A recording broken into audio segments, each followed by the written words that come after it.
Welcome back to Storytime with Karen and Kevin. I'm your host, Karen Monroe. Today, I'll be reading some stories from various Reddits, so let's get started. Our first story is from r/entitledparents and was posted by Toasty825. Man demands free things for existing. The cast. Me, extremely hot cashier with a master's degree in trolling. SW, sad wife. SD, sad daughter. ED, entitled dad. Context. I work in a popular cosmetics store, and it's not uncommon for men to come in and shop. This took place on Black Friday, and our average ticket was $60. The story. So I, 28 female, was on a register trying to help my coworkers get through the line. I usually stock, but we'll jump on the register if needed. And things were going pretty smoothly so far. It was busy, but everyone had been pretty nice. Enter ED. This man was the walking definition of entitlement. Picture the most stereotypical boomer dad you can, and that's him. Right away, I could tell something was off. See, SW and SD both looked absolutely miserable, and after this interaction, I completely understand why. They had that weird energy of the woman must stay silent in public and only the man gets to speak to the retail peasants. So I did my job and rang up their $40 worth of shampoo and conditioner. And this guy asked me, do I get anything for spending so much money? Side note, I understand that $40 is a lot to some people, but it's actually a pretty good price for Redken. The way he said this made me realize that I was in for a wild ride. What he didn't account for was that I too have an iron will, and I've mastered the art of being the nicest witch you'll ever deal with. I waited to see how much of a problem he was going to be. Calmly told him, "No, I'm sorry, sir, but none of your items come with a free gift." Now, a reasonable person would have dropped it there. Not him, though. He couldn't believe that he didn't get a free gift because he went shopping. He kept pushing me, telling me, "Oh, I won't tell if you don't." As if I would risk getting in trouble for this complete stranger. Engage overly nice, I'm doing this to be a jerk, and you can't do a damn thing about it mode. No one is going to complain about someone being too nice. Just when I thought this absurd interaction couldn't get any weirder, he did it. He said the silent part out loud. He told me, "Well, shouldn't I get something for being a man? In store name here. I bet you don't see that often." I, in my sickly sweet and upbeat customer service voice, replied, "Actually, sir, it's not that uncommon." I finally got to the end of the transaction. I looked at him and said, "Well, sadly, I don't have any free stuff for you, but I do have 2 shiny pennies." No kidding, that was his change. His response, "Let me guess, this is your 2 cents? Me, haha, yep. And I also have this lovely receipt for you." At this point, he was pissed, but he knew he lost. The way he said the last part, I could tell he wanted to call the CEO and have me fired. ED left me with a soul-crushing parting of, "Well, even though you didn't give me anything, I'm still going to wish you a happy Thanksgiving and Merry Christmas." I simply responded with a cheery, "Thanks." The story just takes me back to my retail days, especially during the holidays. It kind of makes me think of when people see a sale rack and then they pick something out of the sale rack that's clearly just got put there by someone else, and it's not on sale. It's not marked down, there's no tag, none of that. And they'll come up to the register and be like, "Oh, well, it was in the rack." And I'm like, "Well, it's also, in the front of the store. It's, definitely not on sale." And they try to fight with you, and it's look, person, I don't control what goes on sale in here, and I don't have time to call my manager to come and mark something down absurdly for you. This isn't supposed to be there, okay? It's also one of those things that, you can't really say too much, even though you really want to say something. So I think OP did a great job in getting, some of her anger across in the best way, because kill them with kindness. That's all you can do when you're in the service industry. Just be so nice, sickly sweet, that what are they going to do? Like, what can they really do? Our next story is also from r/entitledparents. It was posted by Too Many Kids, LOL. My entitled mom got upset with me for not giving her enough attention at my husband's memorial. She ended up calling the police on me. My husband passed away unexpectedly last month. It's honestly been the worst thing I've ever had to go through. Now I'm a single mom to children aged between 2 and 20. 2 days after my husband passed, she came by but brought her 3 dogs with her, knowing that one of them isn't friendly with children, and knowing I also have animals. We had my husband's memorial at a local park where we had been married. I struggled to hold it together, and besides brief hellos, I only spoke to those helping set up and then gave my speech. I approached my entitled mom when I saw she had arrived. I said hi and let her know that my brother, who's not close with her, was there. Later I noticed she was gone without even saying goodbye. A few days later, my 20-year-old, he is my stepson, whose entitled mom has never paid to any attention before, gets a message from her asking him to come stay the week to paint her house. I spoke to him and my other children's therapist, who all agree it's too soon after losing their father for their brother who lives with us to be gone for a week. A few of my younger children are autistic. Later that night, I called my entitled mom to chat about it, and she says, "It's been 3 weeks. You need to get over it." With that, I saw red. I let loose and tell her I'll never be over it. I then threw at her that I noticed she couldn't be bothered to even say goodbye at the memorial, to which she then had to go at me for having my brother there, as it made her uncomfortable. I reminded her that that day was not about her. I let loose on a lot on that phone call. In the end, I hung up the phone. The next morning, I got a call from the police saying that my entitled mom had called them and told them that I was trying to end my life. I was lucky, as I had spoken to the same officer only 2 days prior, and she told me she got the impression that I'd reach out for help if I needed, which is why she chose to call instead of a home visit, which, given my past history, which my entitled mom knows about, they would have taken me to the hospital as a precaution. I've now gone non-contact with my entitled mom. I fully believe, knowing her, that she only invited my son over as she knows he has been one of my biggest supports as retaliation for not giving her enough attention at the memorial. After I went non-contact, I found out that she told my other stepson that she only came because it would have looked bad on her if she didn't. Others also told me she kept yelling at my brother and complaining that I wasn't leaning on her for support. I'm so glad I've gone non-contact. First of all, very sorry for your loss, OP. Obviously, that's something you don't wish upon your worst enemy, that this would happen.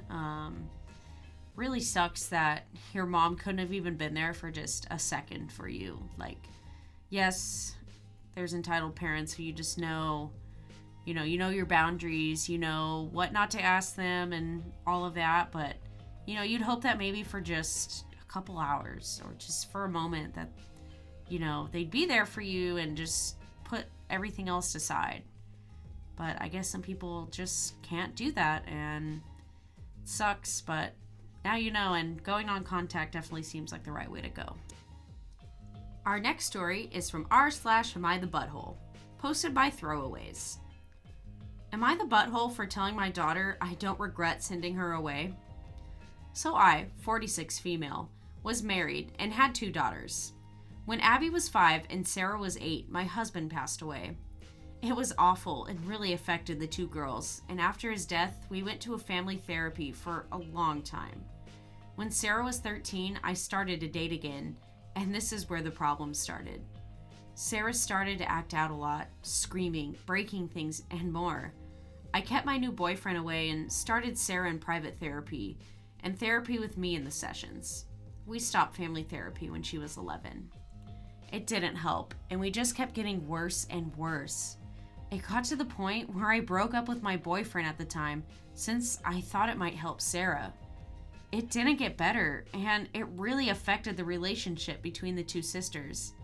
Abby started to resent Sarah for her actions. When Sarah was 15 and her friends, she was not in a good crowd at school, snuck out of the house, and stole a friend's parents' car. They were caught by one of the parents, and Sarah was in the driver's seat drunk. That was the last straw. I signed her up for teen rehab programs that deal with all types of issues.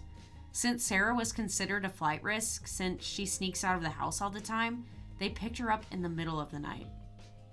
She was in the program for 6 months, and during that time, I sold the house and moved to a different state, so all of us could have a fresh start. After Sarah got back from the program, she was a lot better. There was still work to do, but the whole family was able to get through it. Though the relationship between Sarah and Abby has never been close since. Today, Sarah is 22 and is back from college for spring break. Yesterday, we were looking at old family photos from our old house. Sarah was quiet for most of it and asked me if I regretted sending her to that program. I told her no. Sarah was shocked and started crying, saying that place was a nightmare and that she has to work through that to this day. I said, I know. I heard the extremely strict rules the place had before. She screamed, if you knew it was hell for me, why didn't you regret sending me there? And I told her she would have ended up in jail without it. She hasn't talked to me since. So, am I the butthole? Edit. No, she has told me nothing traumatic happened to her. The program allowed each kid to have a flip phone 24/7 to call their parents at any time. I received many calls at all times of day from her. The first week she was there, I received over 100 calls a day of her screaming at me. I even visited at random times to make sure everything was okay. No warning for the program, just showed up. The hardest part for Sarah, she said, was being stripped of her freedom. There was a schedule she had to follow. Nothing will get her out of it. If she didn't help clean the kitchen, then she would be assigned that task until she did. Well, this is kind of a tough one to comment on for sure. I think you made the right decision. She was sneaking out and stealing cars and driving drunk. She's lucky something worse didn't happen to her. She didn't have a license and she was drunk. That's really bad. So I can see why you might, send her to something like that with all the problems that, think that were happening. I also understand her side. It was probably terrible. No one wants to just be sent away for months with no freedoms. But it honestly sounds like, a lot of good came out of it. Like you said, she seemed a lot better. Maybe a couple of her relationships suffered, but she did come back a changed person. And, maybe through time, things will get better for her. I would hope that, hindsight's 20/20 and she'll look back and realize okay, yes, it sucked, but life sucks sometimes as an adult, and people aren't always as willing to help you through your problems. You get this time where your parents help you if they care about you, and, they help you through your hardest times, and this seemed like a good option at the time, and hopefully one day she'll be able to see that. Our next story was posted in r/AmITheButthole. Okay, so here's the deal. I'm autistic. I have been since birth, obviously. I got diagnosed in my teens, the whole shebang. It's cool, no big deal. Who cares, right?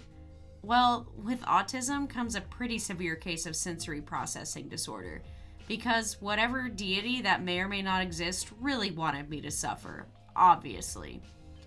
Anyways, basically this means I'm insanely more sensitive than the average person.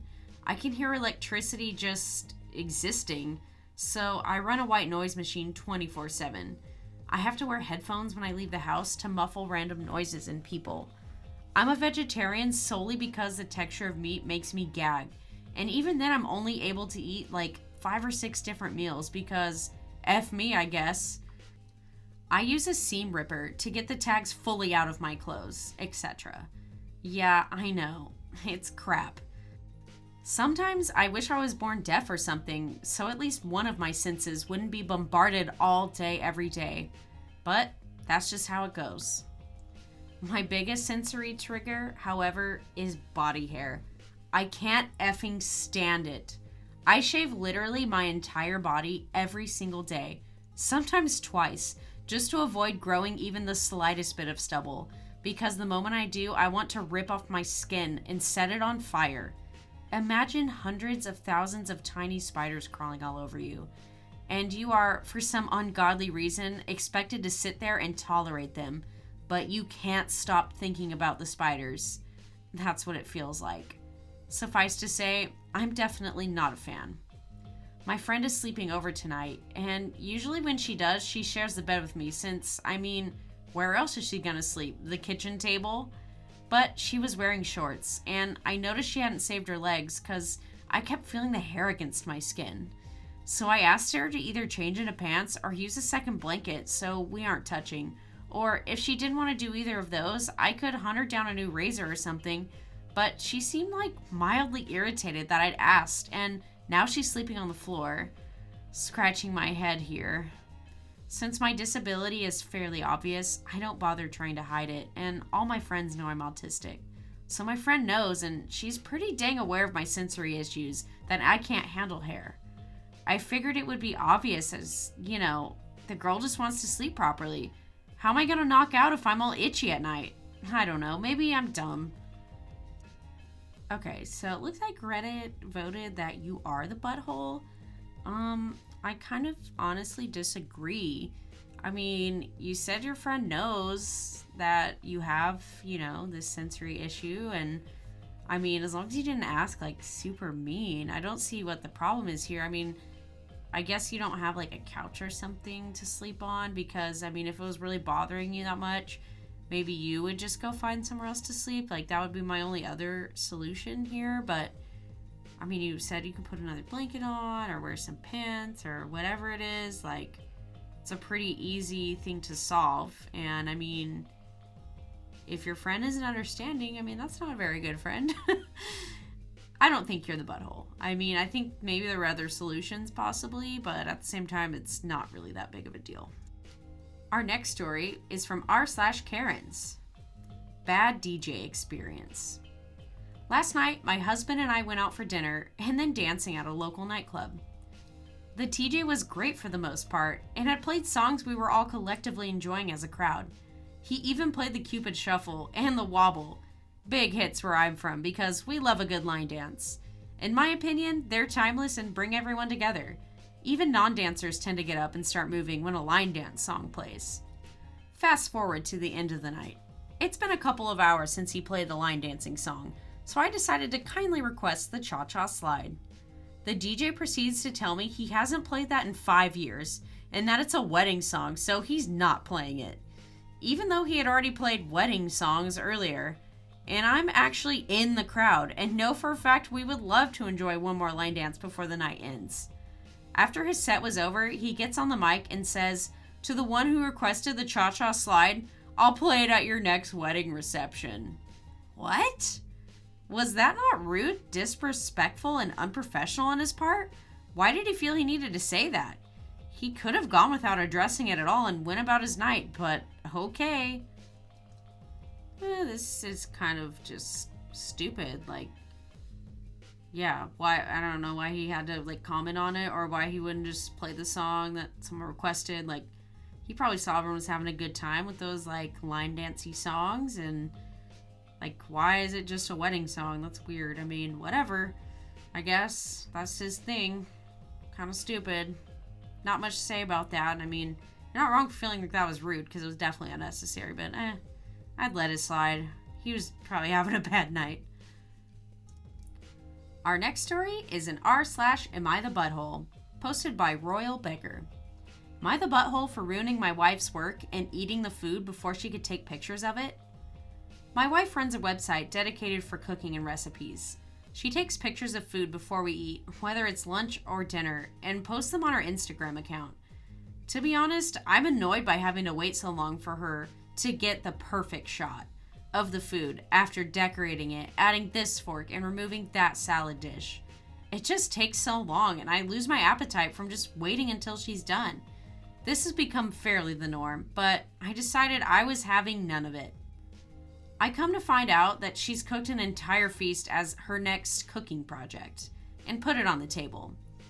Note that by looking at the whole table setting, I figured pictures had already been taken, right? But no, she said she was going to take a few pictures, and I had to wait. She went upstairs to get her camera, and that's when I grabbed the spoon and started filling my plate from every dish she's made and ruining the look as a result. I was hungry and unwilling to wait around for 10 plus minutes to eat. She came downstairs, saw the damage, and blew up, almost crying, saying I ruined her cooking project that she worked for hours on, as well as putting a lot of effort into it. I said I was hungry and I couldn't wait, but she kept yelling how much of an obnoxious jerk I was for not waiting until she took the pictures of the dishes she made. Even said that this was an attempt of me to sabotage her success. I said, oh please, enough with those conspiracy theories. I'm just hungry and I couldn't wait until you got the perfect shot. We had a big argument and she went upstairs crying. I finished my food and then went out to cool off for a bit. When I returned, she'd threatened that she'll never have me eat anything she cooks and said she'd rather throw it in the garbage than give it to an ungrateful, obnoxious jerk like me. I said this wasn't cool, but she told me to go F myself. I said fine, and then went to spend the night in the guest room. She texted me the word jerk about 15 times until I turned my phone off. Today, she has gone complete radio silence. Am I the butthole? Look, I know it's annoying to have to wait for someone to take like a million pictures of food, anything. Like when you're just trying to get something done, you don't want to stay and take a million pictures. Like, I know how that feels. But at the same time, like, first of all, you love this person. Second of all, it's such an innocent thing. And like, what is a few minutes really gonna do? Like, she enjoys it. Like, she could be doing other things that are for either like expensive or, you know, not good for you. It's like she's just taking pictures of food. Like, and then she like made a special meal to take pictures of, and you just thought, nah, I don't want to wait. Like, that has nothing to do with you. Like, she made that for herself, and then she was gonna share it with you. I mean, yeah, you need to like calm down. Like, take a step back and realize like you're being just a little mean. Like, calm down. If you like our content, please subscribe and hit that notification bell. You can also listen to us wherever podcasts are streamed.